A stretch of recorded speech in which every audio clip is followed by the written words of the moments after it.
Allah ya Allah. So many bright stars like diamonds in the sky. Oh, it makes me wonder how anyone can be blind to all the signs so clear. Just open your eyes and I know without a doubt you will surely see the light. तेरी ही दुनिया तेरी ज़मीन ये कहकशां है तू है करीम मेरे मौला.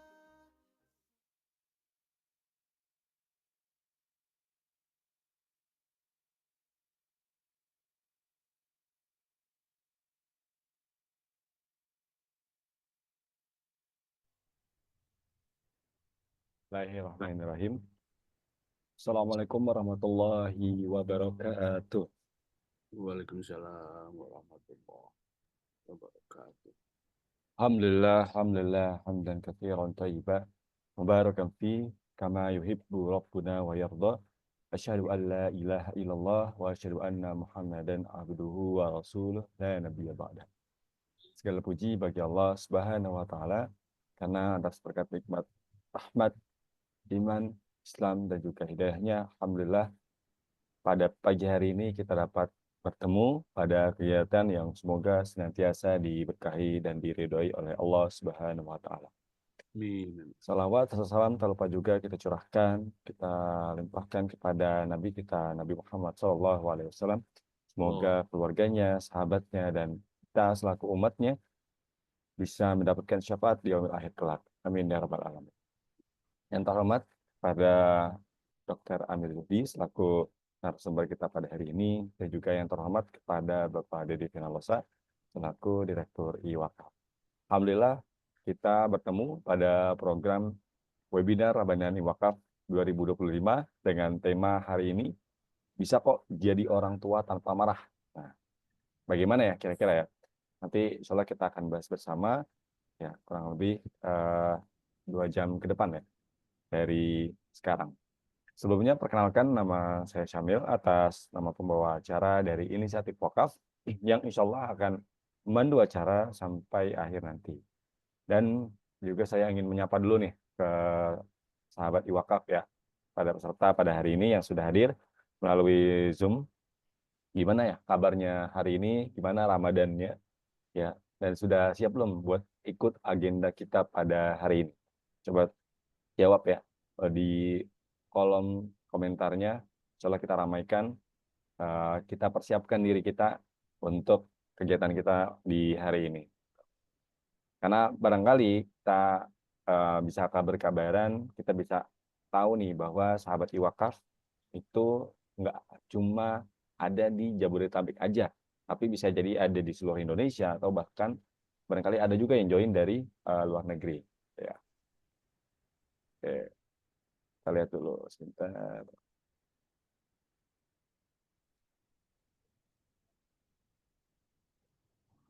Oke.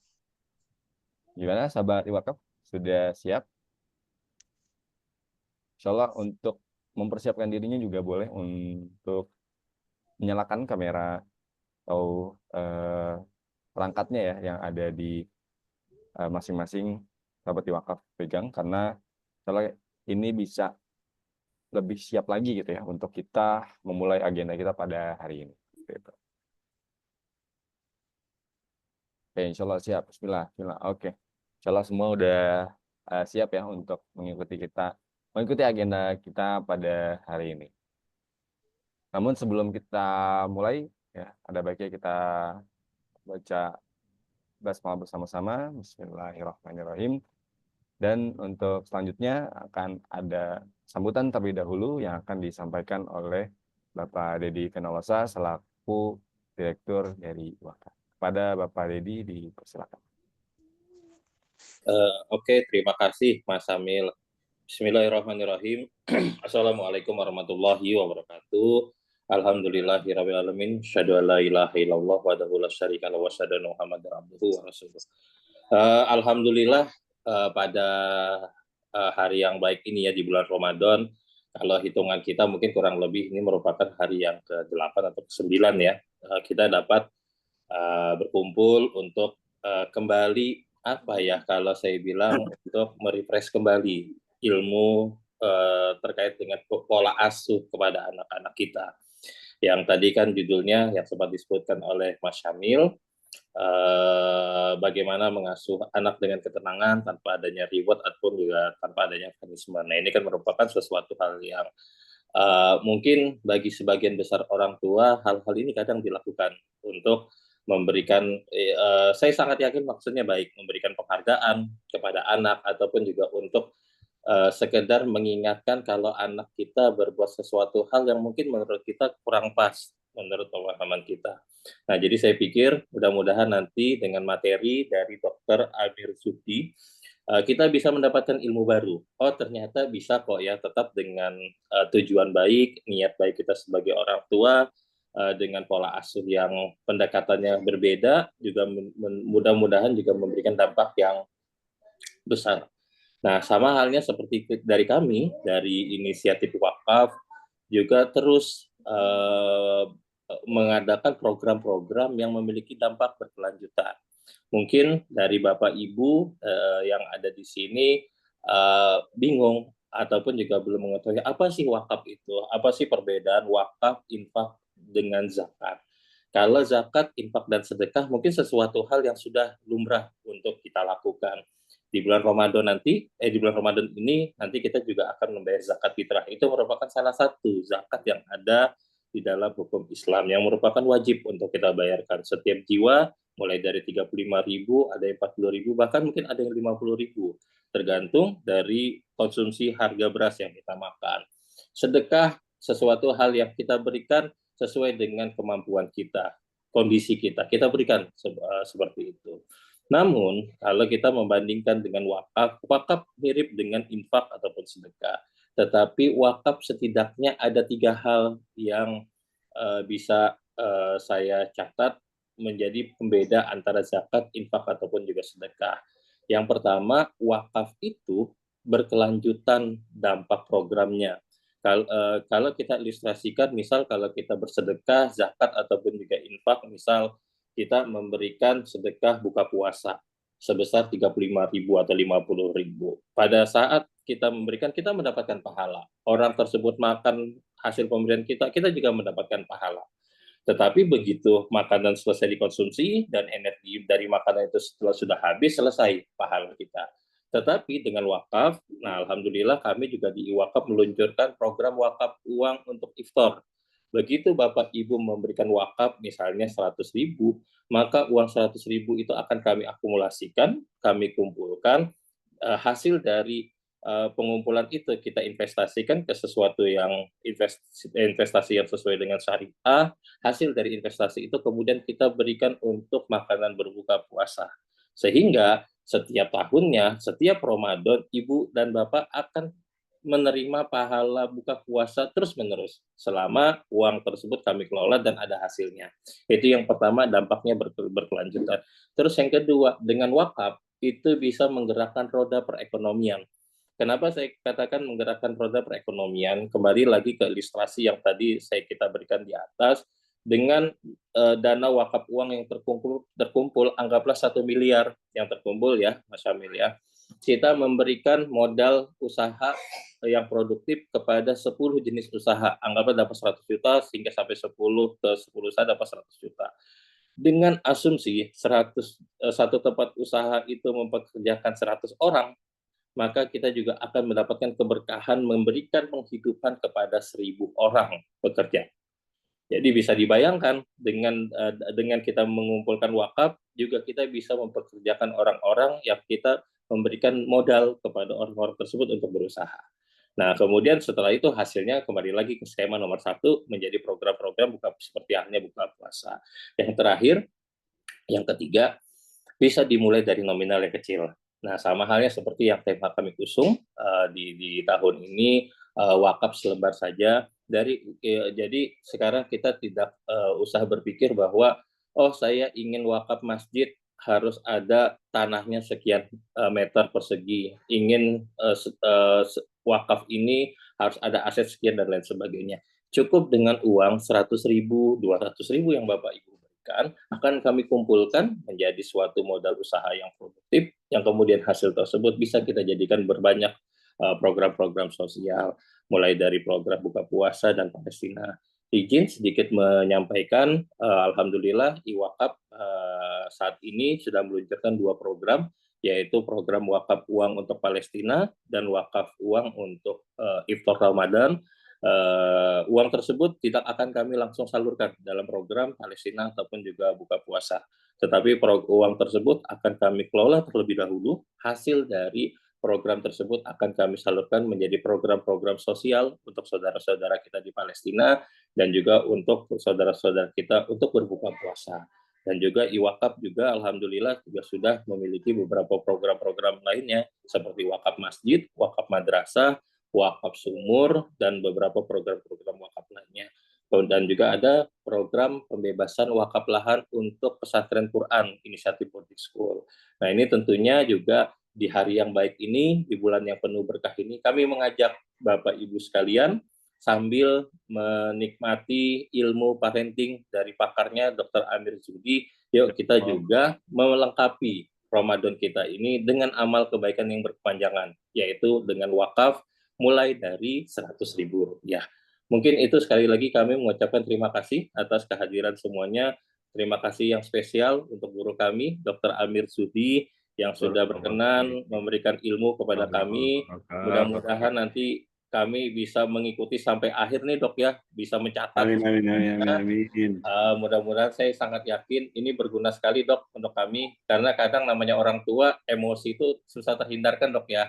Terus kalau kita flashback sedikit Dok ya, pada saat COVID kami juga berperan menjadi orang tua dan guru Dok. Nah, benar peran sekali. guru itu bukan sesuatu hal yang sering dijalani, jadi kadang adanya emosinya saja. Nah, ini mudah-mudahan nanti dokter bisa memberikan pencerahan kepada kami bagaimana ini, karena juga alhamdulillah saya anak saya sudah 4 Dok ya, kemarin baru lahir hari Rabu kemarin, anak yang keempat sudah lahir yang Rabu kemarin.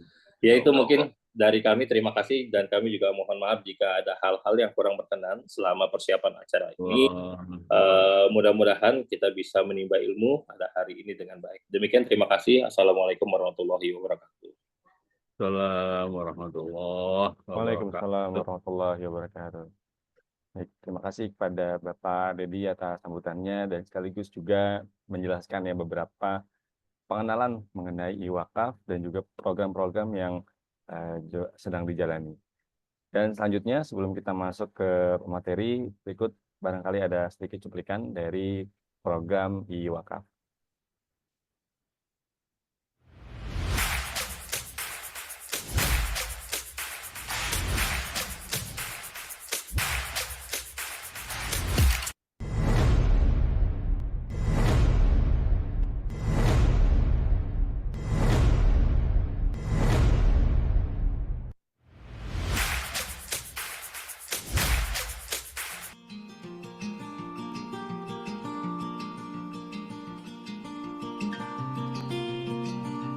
Iwakaf adalah lembaga nazir wakaf yang berdiri pada tanggal 21 Februari 2016 yang berbadan hukum yayasan dan terdaftar di Badan Wakaf Indonesia.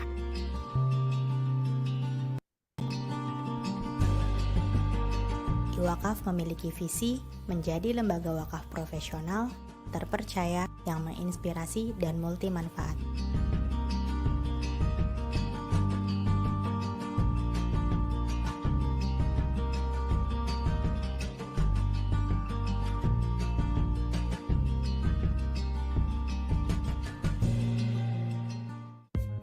Dan misi kami adalah 1. Menjalankan fungsi edukasi, konsultasi, dan penghimpunan wakaf. 2. Mengelola wakaf produktif untuk kesejahteraan dan kemandirian umat. 3. Menjalin hubungan kemitraan dengan berbagai pihak demi terwujudnya visi lembaga. 4. Mengelola lembaga dengan baik dengan kaidah syariah. 5. Berperan aktif dan menginspirasi terbentuknya forum kerjasama dalam berbagai level lokal, nasional, dan internasional. Sebagai lembaga wakaf yang telah tersertifikasi, IWakaf memiliki legalitas. Di antaranya adalah tercatat dalam Kementerian Notaris dan HAM RI, memiliki NPWP sebagai wajib pajak, terdaftar dalam Badan Wakaf Indonesia, tercatat sebagai lembaga sosial dengan sertifikat yayasan sosial oleh Kementerian Republik Indonesia.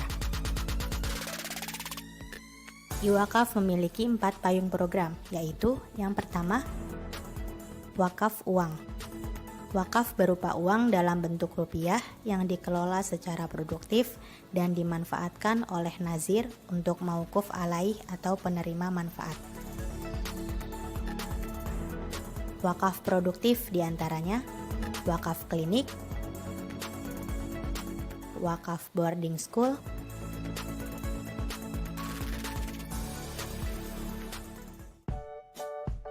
wakaf program sosial yaitu wakaf iftor, wakaf beasiswa hafiz. Yang selanjutnya adalah wakaf project atau wakaf barang, wakaf melalui uang, yaitu ada wakaf Al-Quran, wakaf masjid, wakaf karpet masjid, dan wakaf sumur.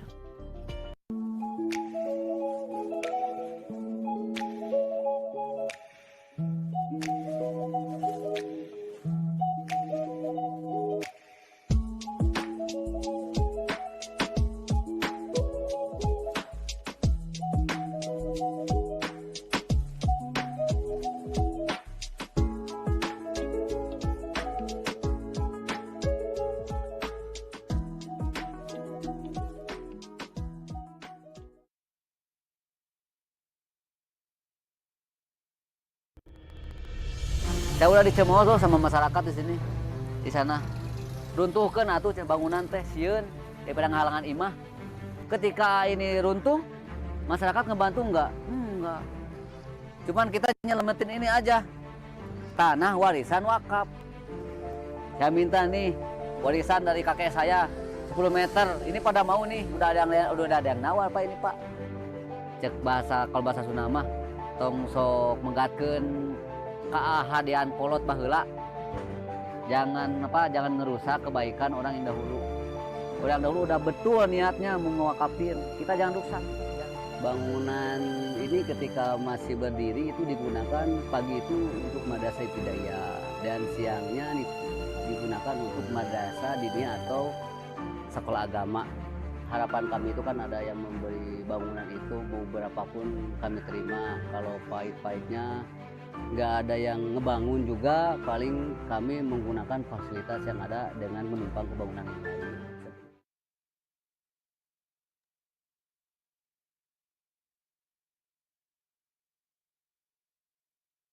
Oke, baik. Itu tadi beberapa video untuk mengenal IWakaf dan juga program IWakaf yang sedang dijalani, yang sudah disampaikan juga kepada Bapak Dedi tadi terkait dengan renovasi Madrasah Miftahul Ulum yang berada di Cianjur. Oke. Selanjutnya, mari sama-sama kita belajar dan kita menyimak pembahasan lengkap terkait acara kita pada hari ini, yakni webinar Ramadan IWakaf 2025 dengan tema Bisa Jadi Orang Tua Tanpa Marah. Nah, di judul juga sudah disampaikan ya bahwa gimana sih mengasuh anak dengan kebaikan bukan reward dan punishment, terlebih ketika Ramadan gitu ya. Biasanya kan kalau kita sebagai anak atau kita sebagai orang tua itu memberikan reward ketika anak ini bisa puasa, atau bisa jadi ada punishment ketika anak nggak berpuasa gitu. Tapi di sisi lain kita akan membahas lebih jauh ya mengenai hal ini bersama dengan Dr. Amir Zuhdi. Begitu kepada Dr. Amir, dipersilakan. Alhamdulillah. Barakallahu fiik, Bang Samil. Bismillahirrahmanirrahim. Assalamualaikum warahmatullahi wabarakatuh. Waalaikumsalam. Alhamdulillah, alhamdulillahirabbil alamin. Shalatu wassalamu ala asrofil anbiya'i wal mursalin. Sayyidina Muhammadin wa ala alihi wa sahbihi ajma'in, amma ba'd. Alhamdulillah, terima kasih Mas Samil waktunya yang saya sayangi, saya hormati, saya banggakan Bang Ustadz Dedi Venalosa. Ya, aneh panggilannya Ustadz sama beliau. Ya, barakallahu fiik. Alhamdulillah dengan izin Allah hari ini kita bisa berjumpa kembali, kita bisa bersilaturahim, bertaklim kembali eh, dengan teman-teman iwakaf semuanya. Oke. Yang saya cintai juga teman-teman peserta, alhamdulillah sertanya udah 45 ya. Ini 45 dengan saya, Dokter. Oh iya, berarti sudah 40 lebih ya. Alhamdulillah. Insyaallah barakallahu fikum semuanya. Kita bersama Iwakaf ya, inisiatif wakaf. Saya bangga sekali bisa berkontribusi dengan teman-teman aktivis wakaf dan bersama-sama insya Allah semoga Allah mencatatnya sebagai torehan ikut berpartisipasi mengembangkan wakaf Indonesia ya insya Allah ya. Barakallah. Teman-teman yang berbahagia semuanya, teman-teman rahimahullah, tema hari ini tema yang sangat menarik ya. Ya kalau ada yang nanya apa hubungannya tema hari ini dengan iwakaf, kita edukasi ya gitu ya. Ya banggalah Anda nanti bayangin ketika Anda sudah wakaf, mewakafkan misalnya di pendidikan, misalnya di madrasah, Anda lewat situ, Anda melihat, Masya Allah, uang wakafku jadi begini, Anda pasti bahagia, pasti. Ya teman-teman semua peserta pasti. Anda coba deh, ya, Anda coba. Dan wakaf ini luar biasa, sudah dijelaskan oleh pimpinan pusatnya, ya Pak Dedi, Ustadz Dedi Venalosa yang mencerahkan tentang wakaf. Dan teman-teman kalau kurang paham kayaknya bisa langsung connect dengan teman-teman wakaf ya di Indonesia ya. Apalagi wakaf kok ada yang berapa tadi ya 100.000 apa ya wakaf Quran dan seterusnya. Banyak sekali manfaatnya dan hasilnya pasti baliyasdat, baliyasdat, baliyasdat, terus berlimpah, terus berlimpah, terus berlimpah. Seperti sel saraf kita, sel saraf manusia itu kalau distimulasi, kalau diberikan rangsangan, dia akan melakukan sambungan-sambungan, ya. Dia akan mengalami pengembangan yang sangat bermakna. Fatifillah yang dirahmati Allah, teman-teman, para ayah bunda yang disayang Allah, alhamdulillah. Langsung to the point, ya, langsung to the point. Dan biasanya teman-teman maunya langsung tanya jawab, langsung tanya jawab. Oke, boleh teman-teman tanya jawab di chatting ya. Langsung men-chatting aja nanti sambil saya menyampaikan, sambil menyampaikan materi, saya akan menjawab pertanyaan teman-teman yang ada di chatting. Sehingga waktu yang kurang lebih 1,5 jam ini bisa kita maksimalkan untuk belajar bersama dengan satu harapan kita menjadi para orang tua yang memberikan rahmat di keluarganya, ya, menjadikan keluarga yang rahmatan alamin, menjadi anak-anak generasi robani katanya gitu kan. Lalu oke, fatifillah yang dirahmati Allah, to the point. Wah, ini Saya oke, Kondi ya. Oke. Ya, kok bisa kok jadi orang tua yang tanpa marah gitu. Emangnya semuanya pemarah emangnya. Ya, saya coba buka definisi marah itu apa sih? Definisi di apa namanya perpustakaan internasional ya, dari Cambridge ya, dari Inggris ya. Definisi marah, nah biar gampang. Having a strong feeling ya, kita baca, dan memiliki perasaan yang kuat terhadap seseorang. Jadi ada ada perasaan. Jadi marah itu perasaan terhadap seorang yang memiliki berperilaku buruk. Kita me- mengidentifikasikan itu kurang baik. Membuat kita seringkali kita jadi membentak, ya menyakiti sih. Udah nggak ada orang tua langsung mencubit gitu kan. Lagi jengkel langsung cubit, tet, gitu lagi saya gitu ya. Paling sering membentak. Paling sering lagi melototkan mata. melototi anak dengan mata. Oke. Nah, ini sumbernya dari perasaan, dari emosi. Oke. Nah, para orang tua ini yang spesial di sini, para orang tua yang biasa pemarah, mohon perhatikan ini. Bisa kok nggak usah marah, bisa, gitu, bisa. Kalau kita lihat kalau kita lihat Sirah Nabawiyah, gitu ya, bagaimana Rasulullah memberi contoh bersikap pada jamaahnya, bahkan para sahabat yang awalnya pemarah sekali, alhamdulillah dia tidak jadi pemarah. Kenapa? Tanpa marah bisa. Dan di situ dicatat pengasuh itu harus kondisinya tenang. Ya, teman-teman ya. Pengasuh itu harus kondisinya tenang. Oke.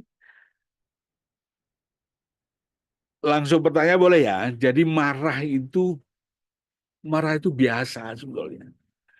Marah itu berasal dari perasaan manusia. Normal-normal saja, gitu ya. Kalau marahnya berlebihan, nah itu nggak normal. Nggak normalnya dampaknya ke anak, juga dampak langsung ke orang tua sendiri. Banyak sekali serangan-serangan jantung disebabkan karena amarah, ya. Banyak sekali karena Alzheimer, pemicunya awalnya pemarah. Oke, banyak kan. Pelupa dini loh, pikun dini loh, Alzheimer. Masih muda kok pikun. Anda cek, masih muda kok sering lupa. Anda cek. Jangan-jangan sumbernya dari marah yang salah. Marah yang benar itu marah yang diempet, itu kata Rasulullah. Ya kan? Diempet ya. Marah yang benar itu marah yang diempet, yang ditahan. Orang yang hebat itu yang bisa menahan amarahnya. Berarti amarah itu bisa dikelola. Sekali lagi, amarah sih normal-normal saja. Tapi kalau amarahnya over, akhirnya jadi tidak normal. Nah, itu masalahnya. Nah, dalam pengasuhan, produknya pengasuhan itu kan anak. Pengasuh anak kan ini konteksnya ya. Produknya kan mengasuh anak. Mengasuh calon manusia, mengasuh manusia, calon orang-orang dewasa, gitu ya.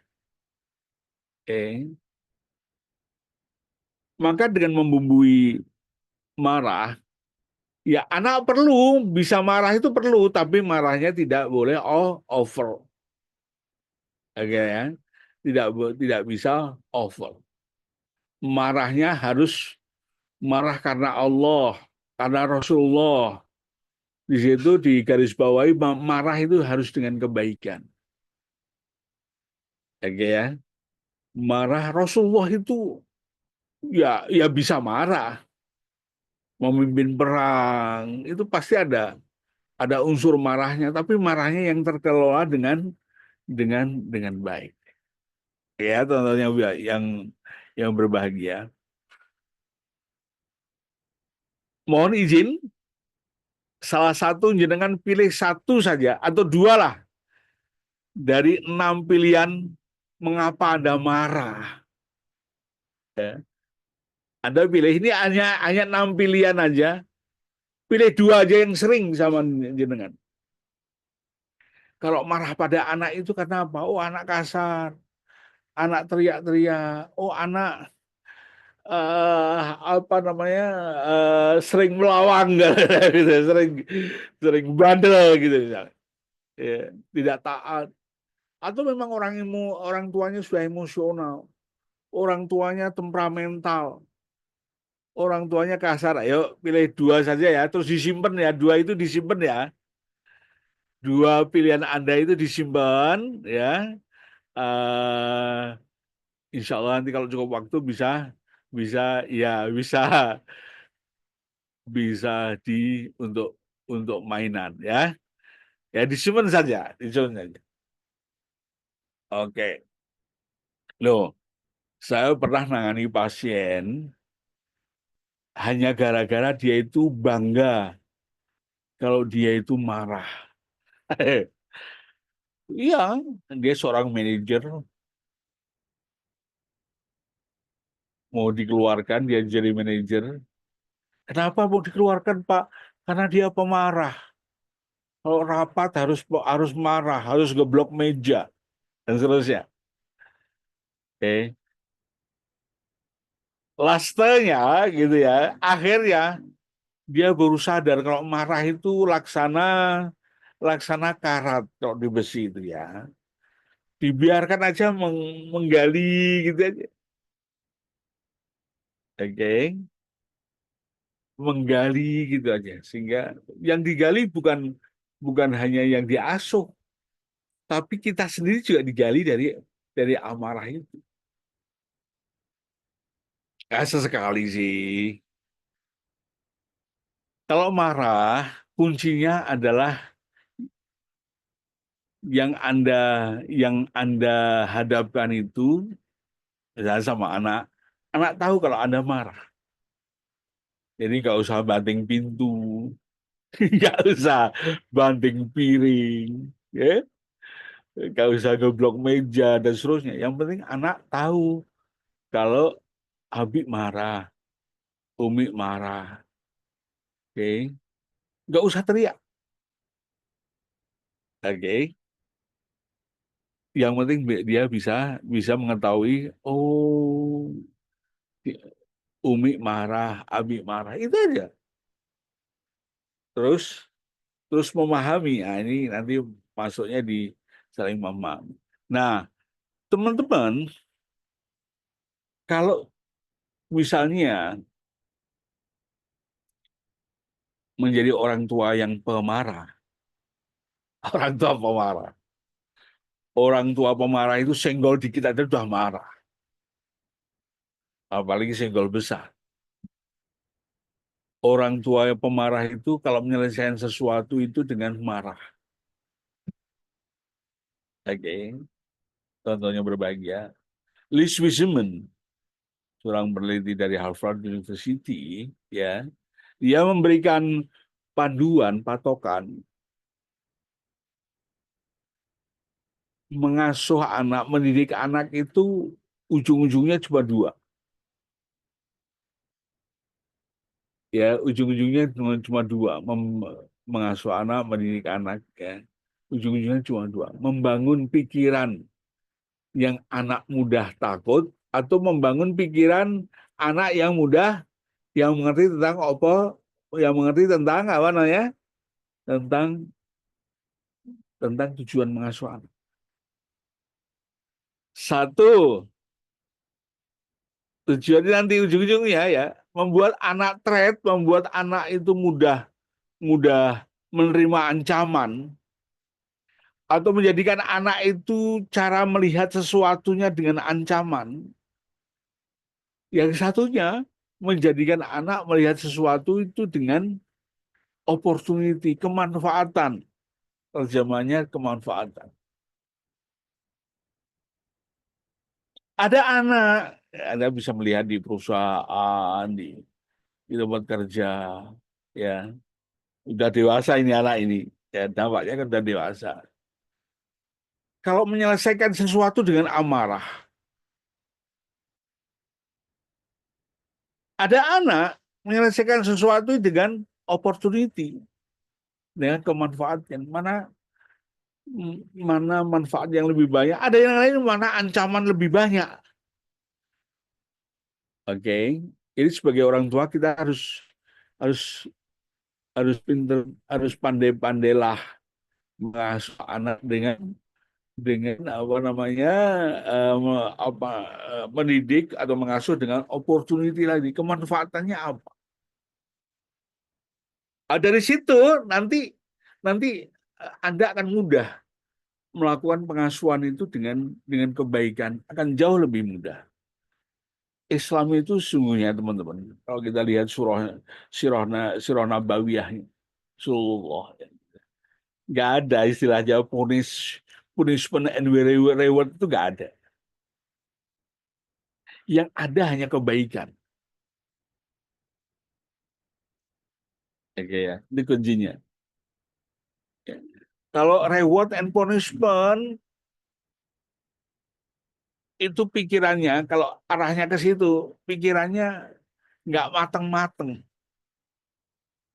Kalau dikasih ponis kadang-kadang kebablasan, betul. Kalau dikasih reward kadang-kadang kebablasan juga.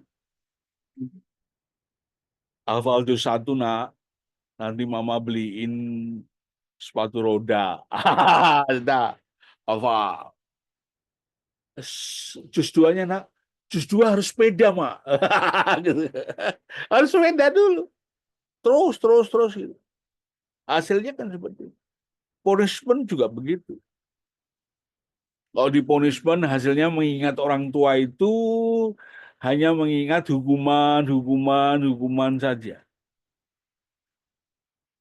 Oke. Sehingga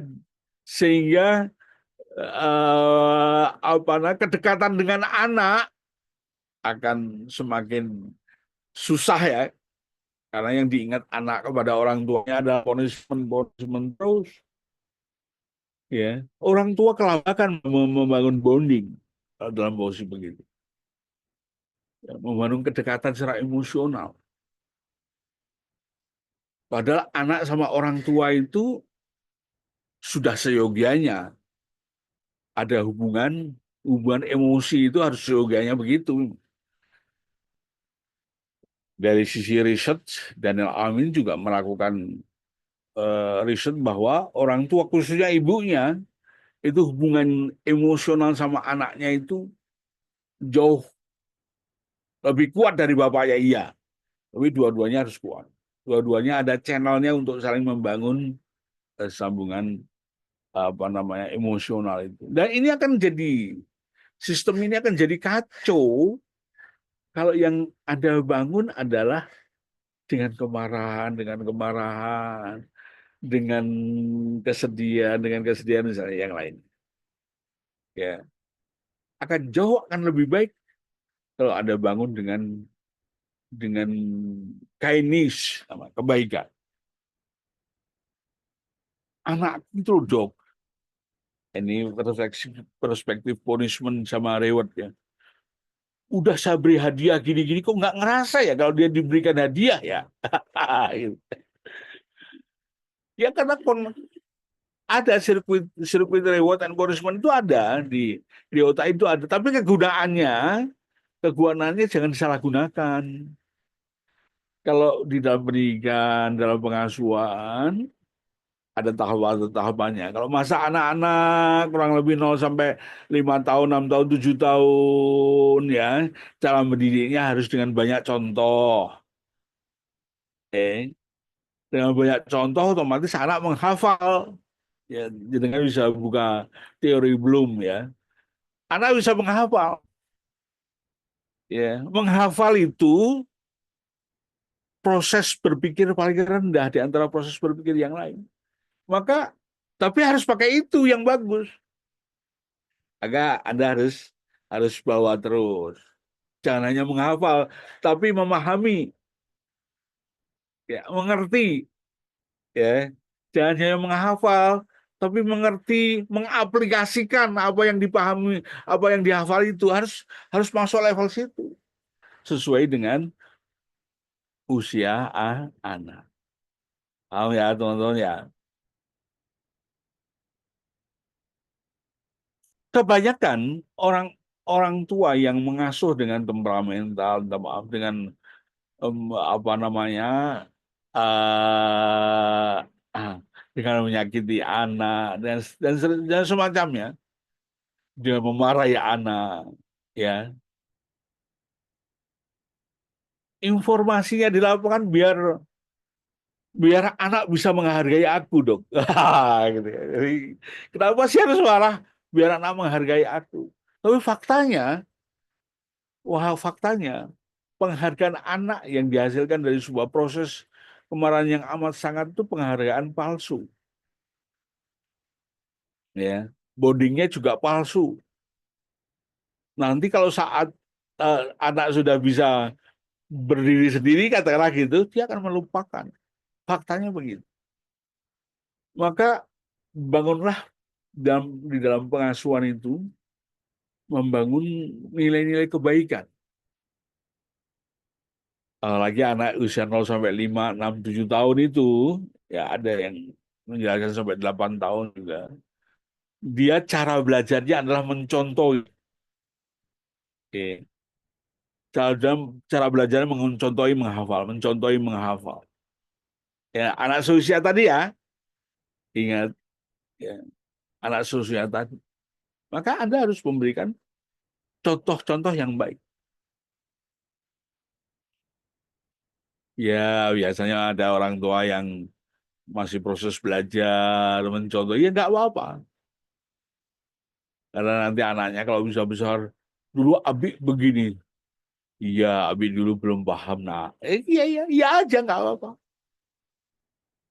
Oke, terus dibenahi dalam arti diperbaiki. Terus.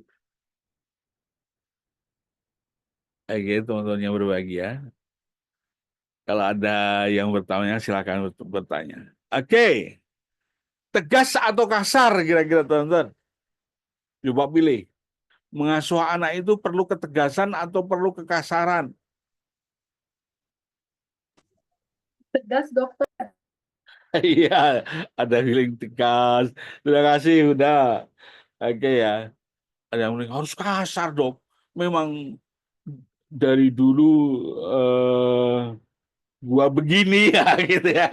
Ada yang ada yang mengatakan begitu tuh sudah nggak bisa berubah. Saya punya teman dari Ambon. Lama sekali nggak ketemu. Lama sekali itu ada 11 tahun kalau saya nggak ketemu. Lalu ya, dia dibawa oleh suaminya ke Sleman, Yogyakarta. Yang dari Ambon itu kelihatannya mereka menyebutkan kasar. Ngomongnya kasar baru bercerita jadi dianggap sudah berantem katanya gitu ya. Itu bercerita sama temannya biasa itu dia tetangganya mendengarkan wow lagi berantem nih kan gitu. Setelah dicek ternyata nggak berantem. Setelah 11 tahun kemudian ketemu sama saya halusnya menyerupai orang-orang Sleman. Coba itu. Ya, jadi tadi ada yang mengatakan tegas saya siapa yang sering berperilaku kasar sama anak-anak. Perilaku kasar itu memang ditandai dengan suara. Ya. Tapi suara itu akan terfiksasi dengan gestur tubuh. Kalau di telepon harus pakai suaranya ditata. Tapi kalau bisa ketemu secara fisik ada gestur tubuhnya. matanya mengancam tidak, seperti itu ya. Tegas itu, tegas itu ada aturan, teman-teman. Tegas itu ada aturan, kemudian ada batasan. Ada aturan. Nah, seringkali anak-anak ini, yang anak-anak usia 6 tahun, 7 tahun, 8 tahun, 9 tahun, itu menguji menguji aturan ini. Aturannya iya atau tidak, gitu ya. Hanya diuji gitu. Anaknya itu menguji, nggak orang tua. Kadang-kadang seringkali kalau salah menerapkan kasih sayangnya sama anak, salah di sini. Maka ketegasan itu harus sering diulang. Bilangnya tegas ya, tegas bukan kasar ya. Tegas itu ada aturan, terus kemudian ada batasan. Ini boleh, ini nggak boleh, gitu. Harus ada, karena proses anak dalam proses pengasuh diasuh dan dididik. Tegas itu harus diulang. Tapi tegasnya jangan kasar, teman-teman. Oh, kalau di Manado ya, katanya tegas, tapi pas mengulang matanya membelalak, gitu ya. So bilang kok, gitu ya, sesuatu gitu. Itu kan akhirnya jadi kasar. Ya. Anda bisa mengulang, tapi alhamdulillah anak mantu saya bukan nyombongnya. Dia sering mengulang, tapi dengan lemah lembut. Saya mengulang ketegasan ini. Oh, nggak boleh. Nah, ya pakai yang ini, bukan yang itu, pakai yang ini. Masuk rumah pakai kaki kanan, nah diulang-ulang. Nggak usah pakai, nggak usah pakai apa namanya, eh, eh, nafsu rasanya gitu ya, tonton ya. Oke, ini ada pertanyaan langsung tak colekin coba. Barangkali ada hubungan dengan. Oke. Nah, ini kan siapa yang sering mencubit anak? Kalau marah ke anak, kemudian salah satunya dengan cara mencubit, pertanyaan yang ada adalah pertanyaan emosi Anda, bukan emosi anak. Ya, pertanyaannya emosi Anda. Di dalam emosi itu ada namanya emotion regulation. Daniel Goleman punya emosi. Ya. Kemampuan meregulasi emosi. Ya. Kemampuan apa namanya, meregulasi emosi. Salah satu di situ latihannya ya menunda, mengcancel ya. Kalau misalnya Bunda Alia ingin mencubit anak, coba di cancel. Ya. Kalau Anda di cancel kok Anda rasa mangkel saja, Anda atur mangkelnya itu tahap demi tahap. Kalau Anda mangkalnya itu tidak tidak bisa ditahan, hati-hati. Mangkalnya itu sudah masuk di belief itu. Teman-teman kalau belajar CBT, ya, cognitive behavior therapy itu, ya, yang B-nya itu belief yang membuat Anda kedorong. Ketika kedorong itu muncul, Anda coba break. Bahasanya diempet, gitu ya. Itu caranya Bunda Aulia. Jangan diikuti itu, mencoba. Oke. Oke. Utamakan dengan kebaikan. Mencubit itu kebaikankah? Oke. Berikan dengan nilai-nilai kebaikan yang terus-menerus pada putra-putri Anda, sehingga putra-putri Anda akan mudah Melakukan sesuatu basicnya adalah kebaikan. Batasan toleransi orang tua boleh marah jika anak melakukan kesalahan seperti apa? Ini teman-teman ini ya, pahami ini. Marah itu emosi. Marah, emosi harus ada dalam diri manusia harus ada. Cuma marah yang sudah over, ya, marah yang sudah over itu berdampak kepada diri kita. Orang-orang mengatakan, oh ada psikosomatik ya gitu ya. Lama-lama jadi psikosa beneran. Oke. Secara umum eh, batasan itu masing-masing Anda bisa mengukur lah. Ya udah Dewi ya.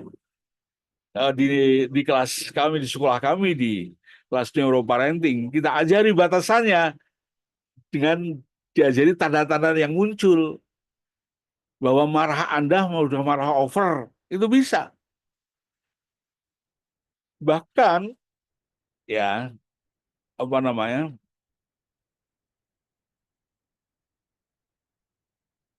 marah yang over itu kalau terlalu sering bahaya sekali. Ya, batasan sederhananya, ya, batasan sederhananya, kalau marahnya udah over, nadi Anda meningkat, ya, nadi Anda meningkat. Biasanya deg-deg, deg-deg, deg-deg, deg-deg gitu kan, di jantung di sini bisa merasakan kan, atau di tangan sini bisa merasakan kan, itu yang biasa. Kalau marahnya sudah meningkat, denyut jantungnya lebih lebih sering. Kalau denyut jantungnya lebih sering, lebih muncul, itu artinya ya semakin tambah, artinya Anda sudah dicengkeram oleh otak emosi. Anda sudah dikelola oleh otak emosi. Bukan Anda yang mengelola otak emosi Anda, bukan. Tapi Anda sudah dikelola oleh otak emosi. Dalam hal ini untuk menciptakan amarah. Oke, pada itu di dalam mengelola emosi itu saya selalu memberikan inisiasi tools kepada teman-teman yang belajar emosi ya, termasuk marah yang amat sangat, belajarnya tiga hal. Yang satu triggernya, yang jenengan tadi memilih 6 hal itu bisa jadi itu trigger yang membuat Anda jadi marah. Oke, itu harus dipelajari itu. Pemicunya apa? Oke, dari pemicu itu Anda akan bisa bisa bisa apa namanya? Bisa perbaiki, bisa apa namanya? Bisa latih menjadi lebih lebih terampil mengelola emosi itu. Yang kedua, Anda harus bisa mengukur panas dinginnya emosi Anda. Oke. Anda semua pasti kalau normal pengukuran emosi pasti Anda akan tahu akan menjadi marah sekali atau marah biasa. Anda pasti tahu itu. Orang yang cerdas mengelola emosi, ketika dia sudah merasakan akan emosional sekali, dia bisa bisa bisa mengerem emosinya dengan beberapa cara. Oke. Kalau dua itu sudah bisa, Anda masuk masuk tahap ketiga adalah mengelola emosi. Mengelola emosi. Mengelola emosi itu bukan dengan cara baca bukunya, bukan dengan sekedar ikut webinar kan enggak. Ya. Terus apa, Dok? Harus latihan. Aku sudah mulai tampil emosi, Dok. Aku sudah mengerti cara cara mengelola emosi. Sudah praktek belum? Belum, nggak bisa. Pasti kalau belum praktek pasti terjebak. Saya sudah tahu dong kalau begini itu harus begini, tapi kok nggak sadar kok bisa terjebak di situ. Begitu cara kerjanya. Maka latihannya Anda harus mengalami emosi itu. Dan mengalami emosi itu secara sadar Anda melatih untuk menahan diri. Secara sadar. Kenapa Anda terjebak dalam emosional? Pikiran Anda tidak sadar. Oke, pikiran Anda tidak sadar. Paham ya? Ini parameter, kalau parameter khusus harus kita periksa dengan alat ukur apa namanya otak ya, dengan functional magnetic resonance dan seterusnya. Ya. Apa yang kita lakukan untuk mengobati luka marah berlebihan kepada anak? Ya, jadi setiap amarah triggernya ya, salah satunya ditemukan apa yang memaknai Anda, membuat Anda marah ini apa? Oke. Maknanya A ini akhirnya jadi berlebihan kan gitu marahnya. Anda harus bisa menggeser. Oke. Anaknya pemalas bangun tidur dok, gitu kan. Anda harus geser. Mungkin dia kecapean, mungkin dia perlu latihan, mungkin harus mencontoh. Ayahnya juga bangunnya siang, gitu misalnya kan. Nah, itu yang apa namanya Anda geser, Anda obati pelan-pelan. Mengobati emosi itu latihannya 3 sampai 4 bulan. Itu kalau cepat, cepat kursus, ya cepat kursus, tapi itu harus ada pemanasan. Itu masuk di sebelum Ramadan apa? Eh, bulan sebelum Ramadan apa? Eh, ini ya. Ada bulan-bulan sebelumnya itu untuk latihan masuk bulan Ramadan. Maka keluar dari bulan Ramadan, insya Allah menjadi pribadi-pribadi yang fitrah. Nah, gitu, Mas Kiki. Jadi ada prosesnya. Terutama memaknai kembali apa yang membuat Anda marah sih, itu harus digeser. Ya, harus dirubah. Rubah, cari yang lebih lebih dominan. Oke, pertanyaan bagus. Kita lanjutkan. Kita sudah jam berapa ya ini ya? Udah mau jam 12 ya. Udah jam udah jam di sana kan baru jam 11 toh Mas Kiki toh, Mas Samil toh. Posisi saya di Manado. Jadi kaget saya tadi kok sudah jam 12. Gitu. Ini tadi atau di Indonesia bagian barat kan masih jam 11. Oke, ini ada pertanyaan lagi. Dok, bagaimana cara menyadari saat kita marah? Nah, ini Bunda Titi ya. Manusia itu hanya bisa hanya bisa dibedakan oleh makhluk hidup yang lain karena kesadaran, karena akalnya. Jadi melakukan sesuatu itu harus sadar. Islam mengajari melakukan sesuatu itu harus dengan sadar. Namanya niat. Ya, mau sholat aja harus sadar. Diawali dengan niat. Selain sholat, kita melakukan aktivitas yang sadar. Masuk rumah kaki kanan, masuk WC kaki kiri, ya sadar. Latihan sadarnya begitu pun. Latihan membangun kesadaran otak kita ini juga apa namanya, bisa saja melakukan sesuatu itu dengan tanpa sadar. Kalau melakukan sesuatu tanpa sadar itu tandanya apa? Tandanya orang-orang apa namanya melakukan sesuatu dengan impulsif itu banyak nggak sadarnya. Terkadang seringkali tidak sadar awalnya gejala seperti berlalu panas. Nah, itu panas itu. Ya, sudah ditahan dan ada satu hal yang menjadi pemicu tiba-tiba meledak walaupun seringkali dibuat marah bukan hal-hal yang fatal. Ya, karena marah itu kan masuk di kebiasaan. Marah itu ada mesinnya, jika begini maka harus marah. Jika begini maka marah, gitu. Ya, eh,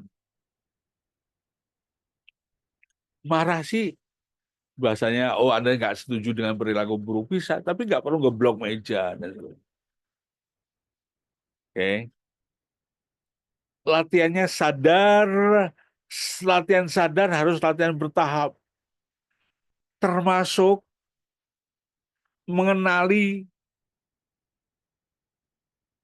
Kami menyebutnya dengan istilah termometer emosi, panas dinginnya emosi. Latihan dikenali.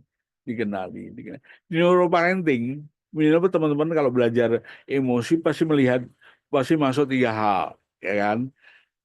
Mengenali dulu, terus mengelola, terus meraba rasakan. Minimal itu. Oke. Memang harus latihan sadar. Sadar itu ditandai ya dengan eh, kalau aktivitas otak ya, teman-teman mungkin ada teman-teman neuroparenting di dalam sini ditandai dengan otak kognisi mengendalikan otak emosi. Seperti sekarang Bunda Titi misalnya pakai pakai jilbab warna apa ini? Ya, mengapa pakai jilbab? Katakanlah misalnya pakai warna hitam. Mengapa aku menggunakan jilbab warna hitam? Harus dijawab dari awal, jangan asal nyaut aja jilbab. Latihannya begitu, ya. Latihannya begitu. Jadi membangun kesadaran itu harus sering-sering mengasah memori prosedural namanya. Ya, memori prosedural itu memori runut. Wudhu kita diajari memori prosedural. Ya kan? Runut kan? Wajah, tangan, terus runut kan? Gak boleh langsung kaki, gak boleh, gak harus runut. Itu memori prosedural. Begitu latihannya, begitu, ya. Eh, terus dilakukan. Paham ya Bu Titi ya? Oke.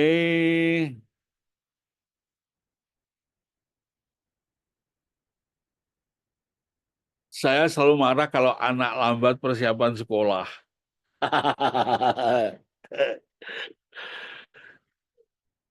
Kira-kira yang Anda marahi otaknya anak atau anaknya kira-kira? Oke. Kenapa dia kok lambat mempersiapkan sekolah? Mungkin dia nggak ngerti atau mungkin jenengan Buddha sudah memberikan petunjuk mempersiapkan sekolah itu gini Buddha Septian sudah memberikan petunjuk menyiapkan sekolah itu ini gitu. Tapi anak nggak ngerti. Oke. Kenapa nggak ngerti? Mungkin Anda menyampaikannya dengan ancaman. Kalau Anda komunikasi dengan anak dengan konteks ancaman, kira-kira anak konsentrasi di konten pembicaraan Anda atau konten ancaman kira-kira? Oke. Anda menyampaikan dengan nafsu, gitu ya. Kira-kira anak menangkap pembicaraan itu lebih fokus di ancaman Anda menyampaikan dengan mata menyala-nyala, ya gitu. Anak akan fokus di situ atau fokus di konten kalimatnya, gitu. Banyak anak yang fokus di menghindari dari ancaman. Karena selalu inginnya menghindari dari ancaman. Oke. Nah, maka jenengan harus eh, ibu saya dulu seorang guru madrasah ibtidaiyah. Oke. Kami semua sekolah juga. Ayah dari pagi, ya, ayah juga sering memberikan di penerangan agama, juga seorang petani, kadang-kadang pagi-pagi sudah berangkat ke sawah. Gitu kan? Nah, ibu berangkat ke madrasah. Maka dilatih anak-anaknya itu. Ya, pada subuh langsung mandi, langsung ini. Dilatih semua. Lama-lama ibu akan melepas monitornya ketika sudah jadi rutinitas. Itu kerjaan dari basal ganglia. Kalau kita hanya ngomong persiapkan usia jam 6.30 ya, nanti langsung berangkat, nggak bisa. Harus harus dipraktekin. Harus dipraktekin. Anda praktekin, kawal terus day to day-nya, Misalnya jam 6.30 sudah siap, jangan Anda ngeceknya jam 6.30, jangan. Anda ngeceknya 6.20, sudah Mas, sudah Mbak, itu sih 6.20, masih ada 10 menit. Masih ada 10 menit untuk menyiapkan itu. Oke. Karena Anda sudah tahu triggernya itu salah satunya membuat Anda marah. Itu Anda kenali, oh caranya begini, begini. Begitu, udah sekian caranya gitu. Ya, secara umum caranya seperti itu ya. Secara khusus kalau Anda sering marah, Anda harus terapi. Jangan-jangan, jangan-jangan, jangan-jangan Anda sendiri melihat melihat stimulus ya, selalu yang ditangkap adalah ancaman. Jangan-jangan masuk di jebakan seperti itu. Ya, caranya bisa melatih anak terus menerus. Caranya seperti yang saya sampaikan tadi. Oke. Bagaimana Bunda Vera? Oh ya, jangan mau ya, si Lee Wiseman tadi memberikan profesor ya, seorang profesor guru besar, anak yang juga belajar neuroscientist. Secara umum manusia di bumi ini diasuh mulai dua hal, ancaman atau manfaat. Oke, ancaman atau manfaat. Kalau ancaman yang terjadi apa? Dia lari, dia menjauh. Itu kalau responnya ancaman. Maka menjauh itu bisa bisa ngambek, menjauh itu bisa bisa lari dari situ, menjauh itu bisa tidak taat dengan aturan, kayak gitu. Sebagai orang tua, Anda membantu menemukan manfaatnya apa? Manfaat itu tentunya sumbernya dari kebaikan-kebaikan. Kita biasakan mendidik anak dengan kebaikan, teman-teman yang berbahagia. Oke ya, teman-teman ya. Yang bertanya silakan bertanya lagi. Oke. ah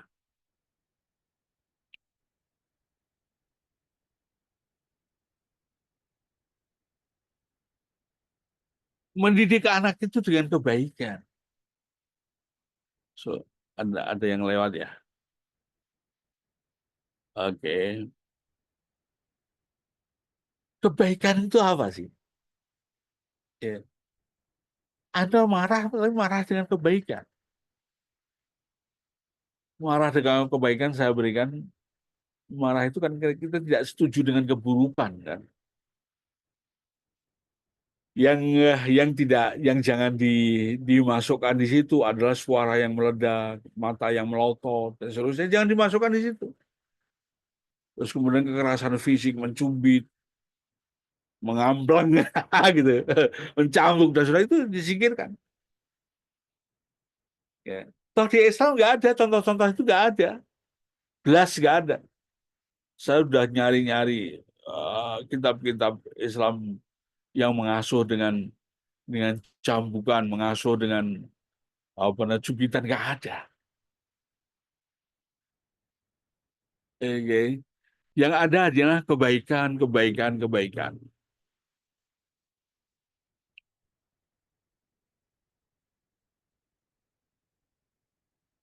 Ini Bunda Utari, terima kasih Bunda Utari. Un Untarti, mantap saya kok enggak. Dok, kalau mendekati siklus bulan dan kadang emosi tidak stabil, bagaimana cara mengatasinya? Ya, itu sifatnya sangat individual ya, teman-teman ya. Kalau berhubungan dengan pause, apa namanya, eh, siklus bulanan lah, sudah haid atau pada saat haid, ya, eh, hubungannya dengan dengan kondisi, dengan emosi. Cara mengatasinya apa? Latihan. Ya. dengan latihan. Banyak orang-orang yang lagi menstruasi dan seterusnya itu nggak ngaruh dengan emosinya. Mungkin hanya ngaruh dari sisi fisik, lekas capek, karena kan keluar darah, kan gitu. Oh sampai sampai sampai emosional, ya. Anda harus temukan triggernya. Biasanya yang membuat membuat emosional itu bukan karena kondisi bulanannya, Bunda Untari. Tapi mungkin pada saat itu kita capek, banyak kerjaan. Nah, di situ itu emosinya naik. Secara secara normatif, secara fisiologis begitu. Jadi tidak langsung dipengaruhi oleh siklus bulanan enggak. Akhirnya jadi siklus bulanannya jadi jadi ini, jadi babak belur nanti udah. Dia nih dituduh terus ya. Dan itu bisa dilatih, bisa dilatih bahwa bahwa emosi di siklus bulanan itu tidak menyebabkan langsung di pengaruh naik turunnya kualitas emosi seseorang. Mesti ada variabel yang lainnya. Nah, Bunda Utari bisa dilatih terus ya. Oke, teman yang berbahagia. Mengasuh itu dengan kebaikan. Ya, kebaikan itu banyak di textbook itu menerjemahkan dengan kindness. Ya, dengan kindness. Kebaikan, bukan dengan punishment or reward, bukan. Anda tebarkan kebaikan. Ya. Pada saat menebarkan kebaikan, pada saat mengasuh anak itu sesungguhnya Anda sedang meng-create aktivitas pengasuhan anak dengan kebaikan. Mengapa demikian? Nggak ada anak lahir langsung seperti Mas Samil besar, brengosan, ganteng, nggak ada. Pasti lahir dari ada istilahnya jagabang bayi. Jagabang bayi juga diproses dari kandungan, tahap demi tahap. Maka mengasuh anak itu harus tahap demi tahap. Salah satu pengukurannya, salah satu pemandunya adalah perkembangan daripada otak tersebut. Otak anak-anak 0 sampai 5 tahun harus dibedakan juga 0 sampai 3 tahun, 0 sampai 5 tahun, 5 sampai 7 tahun dan seterusnya harus dibedakan. Rata-rata kalau 0 sampai 5 tahun biasanya hampir sama 6 tahun, 7 tahunnya. Harus dibedakan 0 sampai 2, harus dibedakan yang usia 12 tahun harus dibedakan. Karena sesuai dengan kebutuhan otak. Anak-anak 0 sampai 5 tahun yang dibutuhkan adalah contoh-contoh, termasuk contoh-contoh kebaikan. Bagaimana Anda berinteraksi emosi Anda dengan tetangga, dengan penjual sayur, kan ya, sekarang kan banyak itu penjual sayur di komplek ya, bawa sepeda, ada yang sepeda motor. Bagaimana Anda berinteraksi emosi, Anda akan dicontoh. Dan anak-anak usia 2 tahun, 3 tahun itu pencontoh yang paling mutakhir gitu ya. Pencontoh yang ulung gitu. Jadi memberikan teladan kebaikan, memberikan pengasuhan dengan kebaikan itu otomatis membangun.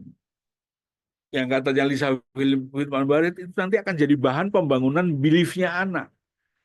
Akan dipakai belief itu ketika anak sudah berumur 7 tahun ke atas. Oke ya teman-teman yang berbahagia. Selain itu kebaikan itu, kalau reward and punishment tadi sumbernya itu otak emosi. Kalau kebaikan itu sumbernya otak kognisi. Ya. Sekali lagi, kalau kebaikan itu sumbernya otak kognisi. Kalau lebih dalam lagi, sumbernya dari prefrontal cortex. Gitu. Kebaikan itu nilai-nilai kebaikan. moral judgment. Nah, kayak gitu ya, kalau biasanya kalau diterangkan gitu. Kalau reward and punishment sumbernya otak emosi. Yang kadang-kadang kalau belum terampil jadi kebablasan gitu ya. Oke, ini ada pertanyaan bagus-bagus. Dok, anak saya hiperaktif, suka teriak, menangis yang tidak jelas. Apa itu termasuk autis ya, Dok? Eh, Anda cek pada dokter yang kompeten ya, memastikan dia hiperaktif atau tidak. Anak teriak-teriak, kira-kira perlu nggak? Atau butuh anak yang diem aja gitu. Jadi anak kalau teriak-teriak, eh, ya perlu pasti ya. Oke, jadi pastikan dia hiperaktif atau tidak, ya. Apalagi anak autisme, wah, anak autisme itu perlu perlu pemeriksaan yang lebih dalam lagi, karena Bapak Alia ya. Eh, Seringkali anak sudah dianggap hiperaktif. Kalau di klinis ya saya lihat ya, anak yang lagi sudah didiagnosa hiperaktif, atau ada yang ngomong autism dan seterusnya. Setelah kita cek ternyata cuma PVT tok. Gangguannya di PVT, gangguannya di proprioceptik vestibular taktilnya aja dibenahi situ. Jadi, ya, ini pengalaman klinis. Apa benar emosi bisa jadi dari nggak, emosi itu nggak ada yang diturunkan. Ya, bukan ya Buddha, ayah Budi ya. Jadi emosi itu tidak diturunkan. Ya, tapi emosi itu bisa ditata. Emosi itu adanya di otak kita, dan otak kita itu bisa dilatih ya, menjadi kebaikan atau non kebaikan. Nah, kenapa orang tua Anda marah-marah? Karena masa pengasuhannya diasuh dengan temperamental, dengan marah-marah. Salah satunya itu, bukan bawaan gennya orang, eh, apa namanya, orang marah-marah dan sebagainya. Oke ya, jadi enggak. Jadi bisa dilatih ya, Ayah Budi ya. Oke, terima kasih. Sudah nanti ketika kami sudah terlanjur marah terhadap anak, bagaimana agar kami tidak menjadi memori buruk bagi anak di masa depan dan terus. Seringkali yang ditakutkan di sini ya, inner child ya. Anda kalau marah di depan anak, akhirnya sudah marah ya sudah, nggak ada Anda terus kemudian berbaik-baik terus kemudian terhapus, nggak ada itu. Tetap tetap ada ada proses itu. Yang bisa dilakukan adalah Anda melatih amarahnya, amarahnya Anda itu jangan patologi, jangan kelainan, jangan terlalu over. Ya. Anda mangkel. Anda bisa mengatakan, Mas, Mama marah, Mas. Sampaikan aja. Ya. Jangan hanya berpikir kalau Anda lagi geblok meja baru anak Anda baru paham kalau Anda marah, jangan. Ya. Itu karena kebiasaan aja. Ya maka kalau sudah terlanjur marah, terus perbaiki, dikurangi itu, apa namanya, tensi marahnya atau bobot marahnya dikurangi. Oke. Sambil membenahi bondingnya. Ya, ikatan emosi Anda dengan anak tetap dipertahankan. Jangan sudah pemarah, bondingnya nggak ada. Ya. Ada cara-cara membangun bonding itu ada. Bondingnya dipertahankan. Sembari di di apa namanya, diturunkan apa namanya, porsi marahnya. Sampai anak-anak ketika kognisinya sudah berkembang bagus, nanti Anda bisa menyampaikan, maaf ya Mbak, Mama tadi marah, sambil mengurangi. mengurangi tensi amarahnya yang patologis, ya suaranya, matanya melotot, dan sebagainya sampai dikurangi. Oke. Terus tetap menaikkan bondingnya. Gitu ya, tontonnya berbahagia. Eh, jadi mengasuh anak dengan perilaku kebaikan. Mengasuh anak dengan atau mendidik anak dengan kebaikan itu apa sih? Memberi contoh perilaku kebaikan. Kalau perilaku yang tidak baik, terlanjur terlepas, Dok. Ya dibenahi secara bertahap, secara bertahap, secara bertahap. Oke. Maka dalam latihan mengelola emosi itu ada yang latihannya 2 tahun, ada. Ada 2 tahun, udah diberikan, aduh dia sudah emosional, dia langsung ngomong, aduh kebablasan dok. Karena emosi itu masuk di tataran otomatis. Oke. Otomatis itu cara belajarnya bagaimana? Ada otomatis bisa naik sepeda. Ada masa hanya baca buku tok, teori naik sepeda, ya nggak bisa naik sepeda. Anda harus praktek. Ya, harus praktek. eh, Praktek beremosi bahkan iya. Belajar emosi paling bagus itu pada saat Anda emosional. Oke, cuma emosionalnya harus diturunin. Jadi emosionalnya tambah naik, tambah naik, tambah naik, tambah naik. Oke, teman-teman yang berbahagia. eh dengan cara ini, maka ini kebiasaan melakukan aktivitas pengasuhan dengan kebaikan ini harus digelorakan, ya, harus disampaikan ke seluruh penduduk negeri gitu ya. Agar pengasuhan di Indonesia itu lebih mengedepankan kebaikan daripada punishment dan daripada reward. Eh, Terus diuji, terus dicoba, anak-anak perlu contoh-contoh kebaikan, contoh-contoh kebaikan. Dan orang tua yang temperamental, saran saya segera memperbaiki diri. Karena emosi Anda menular. Tahu, emosi Anda menular. Saya akan mengatakan emosi itu penyakit menular. Dan ternyata menularnya lebih dasar daripada sekedar penyakit menular. Artinya kalau Anda mengasuh anak dengan temperamental, pasti anak Anda pasti temperamental, pasti. Seakan-akan, oh ini sudah turunan orang, seakan-akan gitu. Padahal enggak, bisa ditata kembali.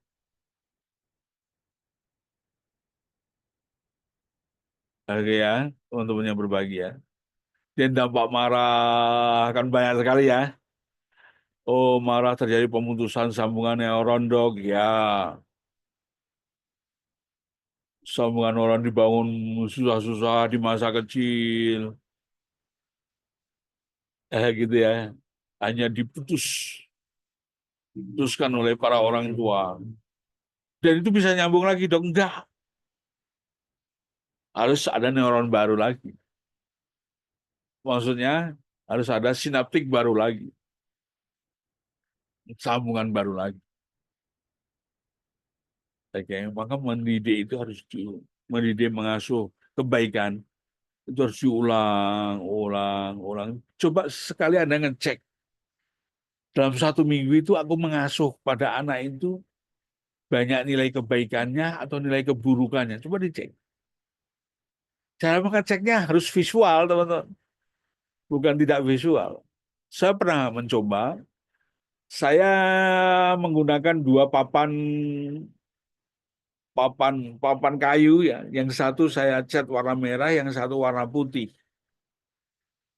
Demikian juga pakunya. Pakunya Saya cat warna merah dan satu cat warna putih. Kalau saya mengasuh dengan kebaikan di papan putih itu, saya paku gini dengan paku warna putih. Tak. Kalau saya melakukan keburukan dalam mengasuh, ya, saya paku papan itu di papan yang warna merah. 1 minggu aja Anda cek mana yang lebih banyak antara paku putih dan paku merah visual. Itu untuk membimbing Anda. Oh, ternyata perilaku pengasuhanku itu perilaku yang kurang baik untuk membenahi. Pengalaman saya pas mau membuka kelas, otak orang tua itu nggak banyak pesertanya. Setelah kita ganti kelas itu jadi pengasuhan anak, baru banyak. Ternyata banyak orang tua yang tidak menyadari kalau dirinya, khususnya pikiran dan perasaannya sudah mulai bermasalah. Banyak orang tua yang nggak menyadari itu. Sehingga pengasuhannya jadi berantakan. Sehingga pendidikan di TK juga berantakan, pendidikan di SD juga berantakan. Itu yang terjadi. Teman-teman di Indonesia itu, Afwan ya, di Indonesia itu ada yang nanya sama saya, Dok, di Indonesia itu kurang ahli apa? Gitu ya. Orang pinter dari lulusan mana? Semuanya pinter-pinter dari universitas yang canggih-canggih. Tapi kok Indonesia kok sepertinya kok kita kok menurun ya Dok kualitasnya. Gitu ya. Kira-kira errornya di mana? Saya bilang errornya di pendidikan prasekolah. Di pendidikan PAUD itu errornya. Berbagai laporan menyebutkan demikian. Oke ya Bunda Simtianti, ya Dok benar anak saya pertama suka marah karena dulu waktu masih punya anak satu terus sekarang dia suka marah-marah pada adiknya. Padahal di satu sisi saya sudah menyadari yang yang yang sekarang yang suka marah sama adiknya itu usia berapapun. Ya, jadi yang kalau begini kan sudah masuk konsultasi ya. Usianya berapa, laki-laki perempuan, adiknya berapa dan seterusnya. Ini adiknya berapa, 2 atau 3 ini. Oke.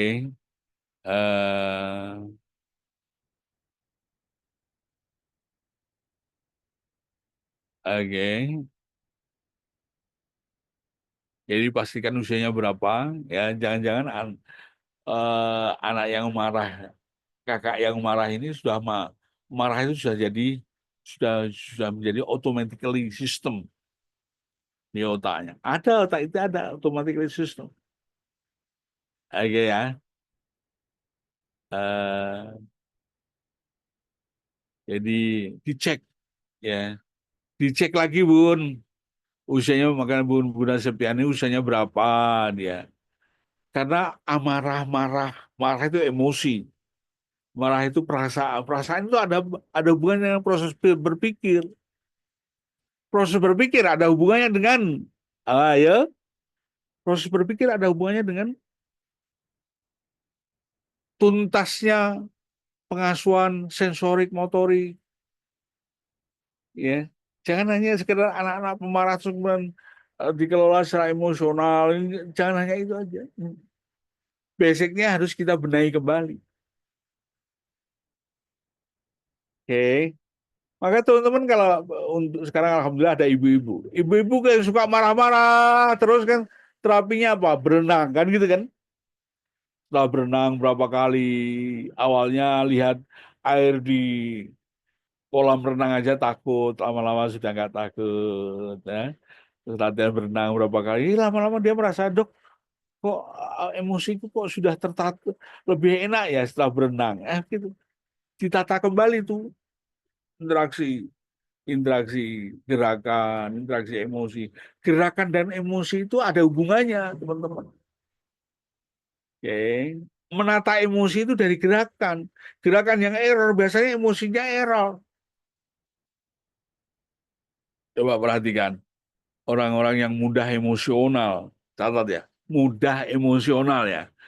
Pribadi-pribadi yang mudah emosional hampir bisa dipastikan nggak bisa berenang, hampir dipastikan.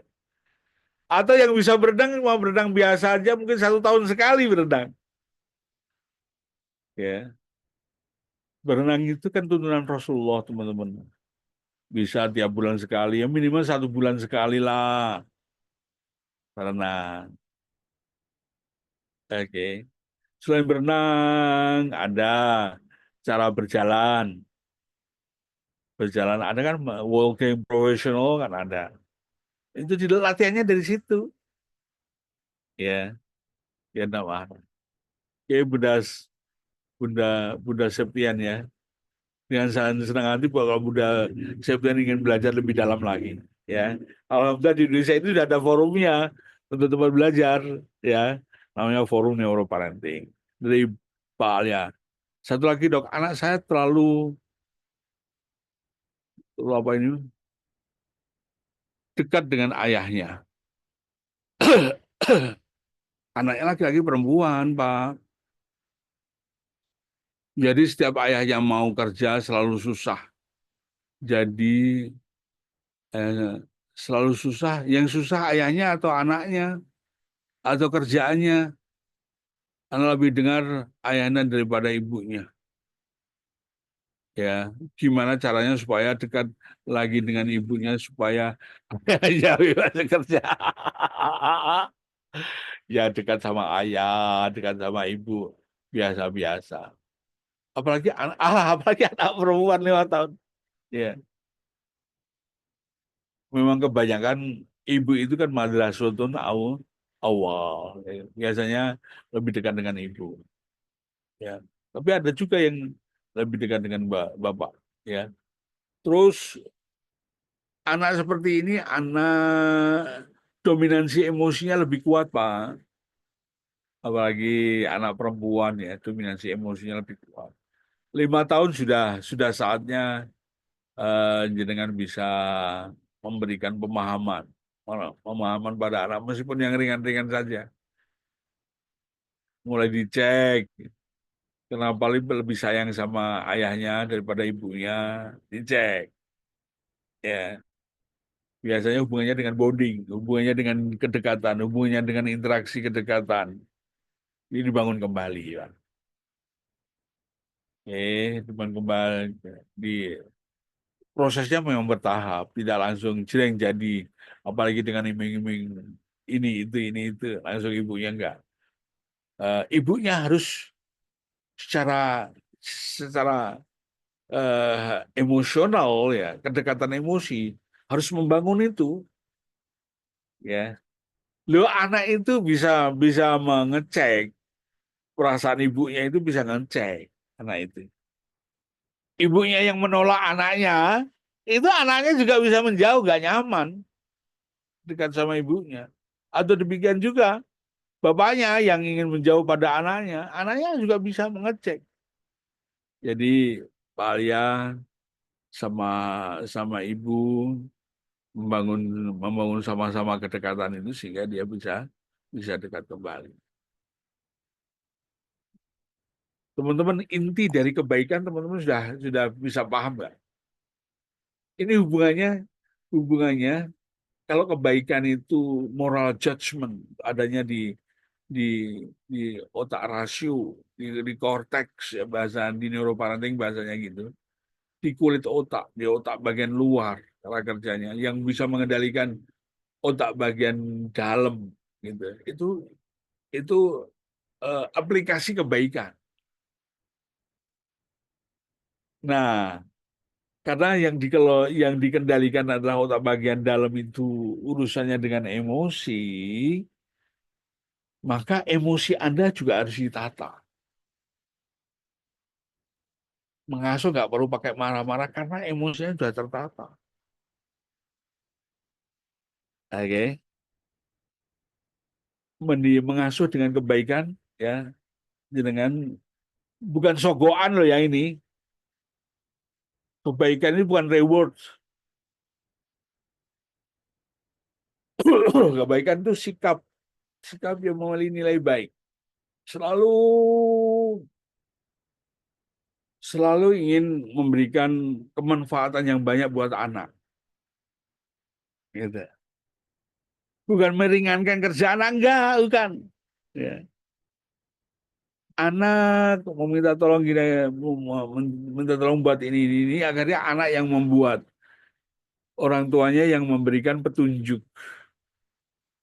Ya. Jadi orang tuanya yang buat, ya, tapi anak tetap anak yang buat. Ya.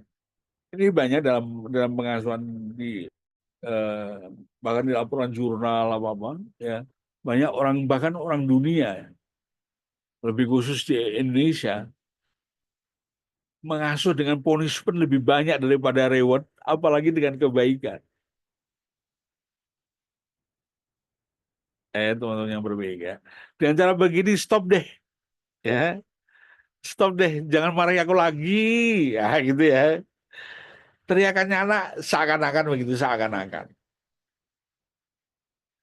Karena efek marah itu efeknya kepada orang tua sendiri.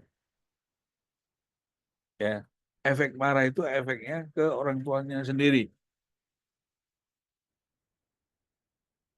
Kalau kita kalau kita bedah secara klinis ya, efek marah itu banyak sekali ke orang tua sebetulnya. Salah satunya, Anda kalau sering marah pasti Anda semakin lama semakin turun kualitas kognisinya, kemampuan berpikirnya pasti turun. Marah itu ya bukan hanya sekedar berteriak-teriak. Marah itu jadi dongkol, jadi dengki. Ya itu juga dampak dari marah. Dan pada akhirnya dongkol, dengki, dendam itu kan dari marah. Itu kan merusak otak itu.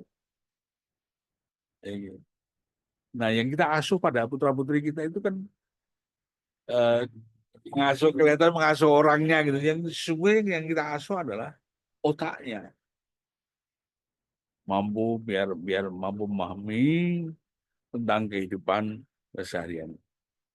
Oke, teman-teman yang berbahagia, kalau masih ada tanya jawab kita lanjutkan, kita serahkan kepada Mas Syamil kembali, ya.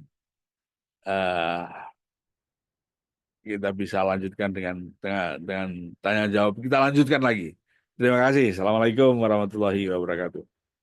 Waalaikumsalam warahmatullahi wabarakatuh. Insyaallah ya. Alhamdulillah.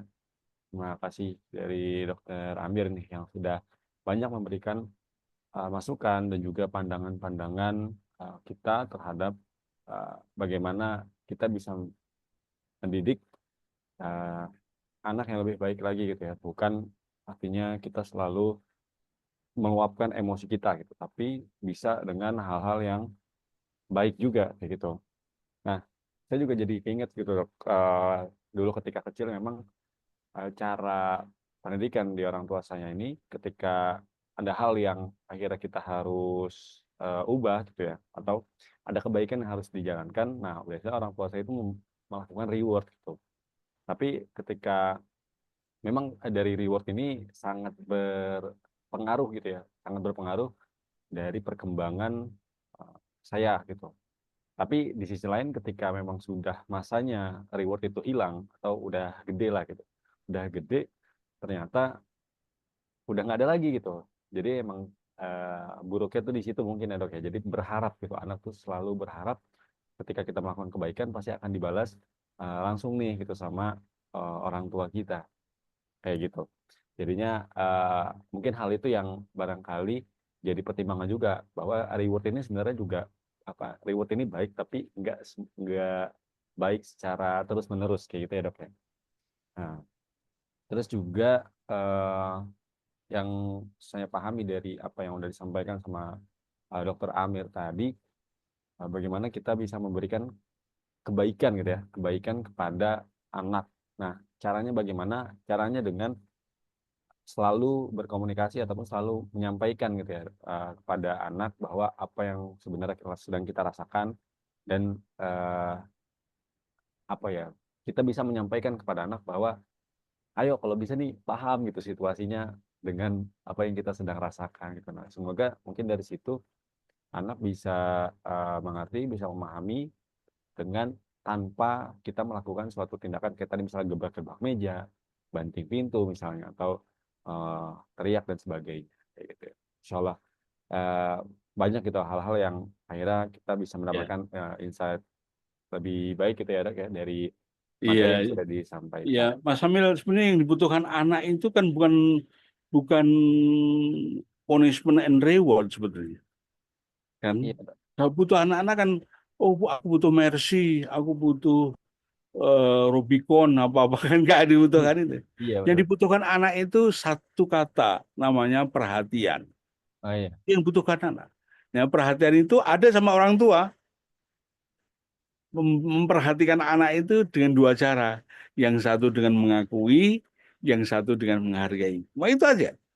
Banyak dengan kalimat-kalimat dengan yang lebih baik. Justru itu yang dibutuhkan oleh putra putri kita. Oke, iya Mas Hamil. Oke, siap. Masya Allah, benar ya. Berarti dari apa kesimpulan yang bisa kita tangkap itu dari situ gitu. Intinya Iya, adalah bagaimana perhatian kita, bagaimana tindakan kita kepada anak bisa lebih diperbaiki dengan kebaikan-kebaikan yang akhirnya bisa kita timbulkan kepada mereka. Oke, dokter izin kalau misalnya masih kita buka ya sesi pertanyaan, barangkali silakan, satu atau dua pertanyaan lagi silakan. kepada sahabat Iwakaf, barangkali masih ada yang mau ditanyakan atau ada yang mau ditindaklanjuti nih dari yang sudah disampaikan oleh Dokter Amir, boleh Oke, silakan pada sahabat Iwakaf. Nah, tadi banyak nih pertanyaan-pertanyaan yang juga bagus dan mungkin pertanyaan ini sudah mewakili gitu ya dari orang tua yang hari ini join di Zoom kayak gitu. oke. Ya, Pak, ada pertanyaan dari Bunda Vera ini. Saya baca lagi ya. Oke, boleh. Kayaknya lanjutan ya, pertanyaan. Dokter, apa ada solusi atau cara agar anak mau mengerjakan sesuatu tanpa ancaman dan reward? Ada. Ada tanpa ancaman, tanpa reward banyak. Ya, apalagi anak-anak sudah terbiasa dengan reward ada. Nah, maka dari itu yang dibutuhkan anak-anak itu perhatian. Jadi jangan fokus di reward dan punishment, jangan. Anak-anak yang bergaya perilaku aneh-aneh itu karena dia pas melakukan kesalahan baru dapat perhatian. Nah itu ya seringkali orang tua nggak nyadari. Banyak Bun ya agar anak-anak mengerjakan sesuatu tanpa ancaman. Anda temukan apa yang menarik, apa yang eh, anak sukai. Temukan di situ. Jangan langsung nanti ini bisa jus satu tak kasih hadiah sepatu roda. Jangan langsung begitu. Temukan apa yang menarik sih kalau Anda hafal jus satu. Temukan tuh yang menarik itu. Sirkuitnya kan masuk dari situ. Temukan yang menarik dulu, baru anak akan melakukan. Ya, yang menarik itu bukan menarik dari sisi orang tuanya aja, lebih khusus yang menarik dari sisi anak. Karena ingat, otak anak dan otak orang tua berbeda ya. Otak orang tua itu sudah sempurna, sudah lengkap, kayak gitu ya. Sinapnya sudah lengkap, oke. Sambungannya sudah lengkap gitu ya. Tingkat kelenturannya sudah lengkap. Anak-anak belum, ya. Perkembangan secara fisik, ya. Perkembangan secara fisik, otak anak itu baru baru hampir menyamai gitu ya. Kalau sudah usia 21 tahun sampai 25 tahun anak.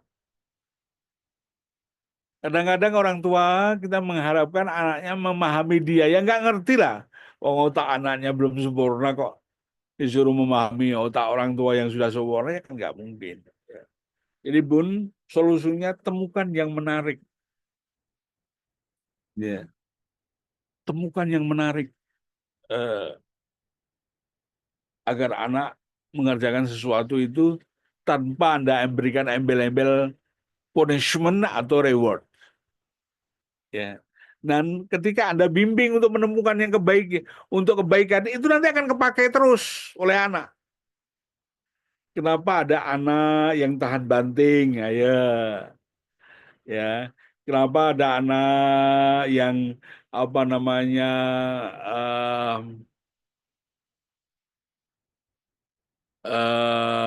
bisa melakukan sesuatu dalam kondisi tertekan? Ya, karena kita sudah berikan latihan sama anak itu berupa latihan menemukan apa yang dia sukai. Aku suka kok, gitu ya. Sudah, kalau suka ya sudah, go on aja. Kayak gitu. Ini di tempat pekerjaan ya. Ada seorang pekerja yang dia mau keluar dari kerjaan itu. Oke. Tapi dia mau keluar dari kerjaan itu, aku nanti kerja opo gitu ya, gitu ya. Jadi dia ada dualisme. Dia mau kerja, maunya mau keluar dari perusahaan itu, tapi dia juga takut kalau dia keluar dari kerjaan itu jadi pengangguran. Akhirnya pilihannya tetap bekerja, tapi ada tekanan batin gitu. Bekerja, alternatifnya tetap bekerja, tapi tekanan batin ini kalau sudah besarnya ya, setelah anak-anak sudah biasa menemukan atau dilatih, di coach, dibimbing untuk menemukan kebaikan, maka anak tersebut cukup menemukan apa sih baiknya. Di sini ini apa? Fokus di situ. Fokus di kebaikan itu. Ambil manfaatnya. Kalau sudah kebaikan, nanti gandengnya akan manfaat dan dia bisa menjalankan dengan sempurna. Tanpa ada ancaman, tanpa ada punishment, tanpa ada ancaman punishment, tanpa ada reward. Demikian ya Bunda Vera ya. Gampang sekali. Ya, mudah sekali. Oke, silakan yang lainnya saya silakan kembali ke Mas Samil. Mas Oke, Samil. baik. Terima kasih Dokter Mir atas jawabannya. Mungkin karena eh, keterbatasan waktu juga nih, Dok ya. Barangkali bisa menyampaikan gitu closing statement terkait dengan materi kita pada hari ini. Oke, baik. Ayah bunda yang berbahagia, ifatifillah, rahimakumullah. Kalau kita marah itu normal-normal saja. Tapi kalau marah itu yang normal itu jadi patologi. Marah itu fisiologi, marah itu biasa-biasa aja. Tapi marah yang patologi akan menghasilkan penyakit, akan mendatangkan penyakit-penyakit, melemahkan kemampuan-kemampuan yang hebat pada diri kita, pada orang yang kita asuh, pada orang yang kita didik. Ya. Karena ada tools, ada jalan lain mengasuh tanpa menjadi orang tua tanpa marah bisa kok. Ngapain pakai menjadi orang tua yang pemarah? Yang padahal dengan pemarah itu bukan orang lain yang apa namanya cedera dengan marahnya itu, tapi dia sendiri pemarah itu yang akhirnya jadi cedera. Oke, marah itu hubungannya dengan emosi, hubungannya dengan perasaan itu bisa ditata kembali, bisa dilatih kembali. Oke. Dengan latihan berupa apa? Berupa melakukan aktivasi kebaikan. Anda akan melakukan sesuatu yang cenderung tidak baik. Anda langsung break, ya. Apa manfaatnya? Manfaatnya, contoh, manfaatnya marah ini apa? Toh ketidakmanfaatannya jauh lebih besar daripada manfaatnya. Efeknya kepada diri kita, kepada anak-anak kita yang kita asuh, kalau kita jadi guru, kepada anak-anak didik kita. Bayangkan ini. Maka kita harus latih terus untuk menjadi pribadi-pribadi yang lebih santun, ya, lebih proaktif, lebih fleksibel, ya. Ingat, orang pemarah itu Coba dengan cek ya. Jangan-jangan Anda orang yang kaku, jangan-jangan. Sehingga selalu marah terus. Atau jangan-jangan Anda orang yang ruwet pikirannya, nggak bisa menyelesaikan problem solving. Oke. Nah, kalau ada hal-hal begitu, Anda bisa latihan. Latihannya bukan di seminar. Seminar ini hanya mendapatkan informasi aja. Latihannya betul-betul di kelas, di pelatihan, yang latihannya sustainable, bukan hanya 1-2 jam, tapi ya beberapa waktu yang Anda pelajari mengulang. Kalau cara mempelajarinya, Anda memprakteknya kurang tepat, ada yang bisa membenahinya. Dengan demikian, maka proses menjadi orang tua yang, maaf, tanpa marah yang patologis, ya gitu ya, sebut saja tanpa marah yang mendatangkan penyakit, gitu ya, maka kita akan menjadi orang tua yang insya Allah lebih bijak lagi mengasuh dan mendidik putra-putri kita menjadi lebih baik. Terima kasih. Assalamualaikum warahmatullahi wabarakatuh. Waalaikumsalam warahmatullahi wabarakatuh. Syukran jazakallah kepada Dr. Amir atas materi hari ini dan juga closing statement yang sudah disampaikan. Sebelum benar-benar kita tutup, barangkali ada kesempatan buat foto dulu ya. Oh ya, yuk. Untuk foto bersama para sahabat wakaf boleh untuk on cam atau menyalakan kameranya agar kita bisa sama-sama ya menghadiri gitu, menandai bahwa kita hadir dalam webinar kita pada hari ini. Gitu. Oke, boleh untuk sahabat wakaf dipersiapkan pose terbaiknya. Ya. Oke, kita tunggu sekitar 5 detik ya untuk siap-siap menyalakan kameranya. 5, 4, 3, 2, 1. Oke, saya sudah mulai yang banyak yang buka kamera. Boleh untuk admin dilakukan screenshot. 3, 2, 1. Oke, satu kali lagi. Admin, siap. 3, 2, 1. Oke, Masya Allah. Baik, sekali lagi syukran jazakallah kepada Dr. Amir atas penyampaian materi hari ini yang sangat bermanfaat insya Allah. Dan untuk sahabat wakaf semua, jangan lupa untuk mengisi link feedback yang sudah dikirimkan melalui room chat agar insya Allah acara webinar ini masih tetap berjalan dan insya Allah akan lebih baik lagi dari hari ini. Dan insya Allah juga tanggal 23 akan ada webinar dengan judul perencanaan keuangan untuk pasangan muda. Ini buat yang pasangan muda bisa join ya. Ada dengan judul baru nikah. Nah, ini rahasia anti cekcok soal uang dengan pasangan. Karena manajemen uang itu juga perlu ya dari keluarga yang insya Allah baru terbangun. Baru fondasinya kita dibangun. Nah, uangnya ini juga harus terjaga bagaimana bisa kita jaga sama-sama. Nah, insya Allah nanti di tanggal 23 akan ada info lebih lanjut. Jangan lupa juga untuk isi link yang tertera di kolom chat. Insya Allah nanti ketika sudah ngisi link chat akan diinfokan lebih lanjut. Ya, alhamdulillah semoga dari kegiatan kita pada hari ini ya bisa menjadi sebab turunnya berkah dan rahmat Allah dan juga ikhtiar kita untuk terus menimba ilmu dan juga belajar. Demikian agenda webinar Ramadan Iwakaf 2025 pada hari ini. Sekali lagi terima kasih kepada Dr. Amir Zudi ya atas kesediaan waktu dan juga kesempatannya kepada kami untuk terus mendapatkan ilmu melalui agenda yang insya Allah berkah di hari ini. Semoga agenda ini juga dapat memberikan pengetahuan dan juga manfaat untuk kita semua. Terima kasih juga atas partisipasinya sahabat Iwakaf ya. Untuk hari ini kami mohon maaf jika terdapat kata-kata yang kurang berkenan. Insya Allah kesalahan datang dari kami dan kesempurnaan hanya datang dari Allah Subhanahu wa taala. Saya Samil pamit undur diri. Billahi taufiq wal hidayah. Assalamualaikum warahmatullahi wabarakatuh. Assalamualaikum warahmatullahi wabarakatuh. Dr. Amir. Terima kasih Dr. Amir, jazakallah. Ustaz Dedi, Masya Allah, barakallah fiik.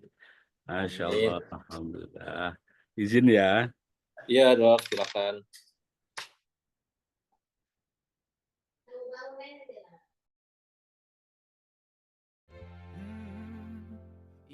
من صليت بكل الأنبياء يا من في قلبك رحمة للناس يا من ألفت قلوبا بالإسلام يا حبيبي يا شافعي يا رزاق